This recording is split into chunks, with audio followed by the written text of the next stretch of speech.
എന്ത് പണ്ടാരത്തിനാടാ ഇവിടെ ഇതിനിങ്ങനെ കൊണ്ട് കളിച്ചിരിക്കുന്നത്? എവിടെങ്കിലും കൊണ്ടുപോയി കളയുണ്ടോ ഇതിന്? കളയേ? എവിടെ കൊണ്ട് കളയാൻ?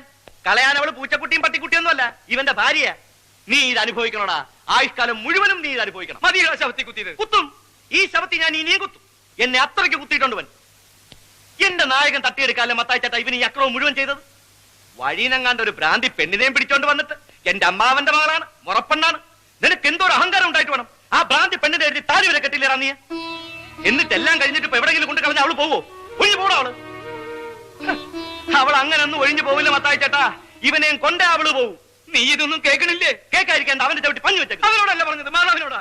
ഓഹോ, മാതാവിനോടും കർത്താവിനോടൊന്നും പറഞ്ഞിട്ട് കാര്യമില്ല. ഇതൊക്കെ ഓരോരുത്തരുടെ വിധിയാ, അതിനി നമ്മളായിട്ട് തടയാതിരുന്നാ മതി. വിധിയാ? എന്ത് വിധി? പോടോടുന്നു. എടാ ഗോപാലകൃഷ്ണ, നീ പേടിക്കണ്ട, നീ അവളെ ഇവിടുന്ന് പറഞ്ഞു വിട്. ബാക്കി കാര്യം ഞാൻ ഏറ്റുന്നു. ഏറ്റല്ലോ. ഒടുക്ക അവൾ എവിടെങ്കിലും ചാടി ചത്തിട്ട് ശവം കൊണ്ട് പോലീസുകാർ വരുമ്പം അതും കൂടെ അങ്ങ് ഏറ്റോണം.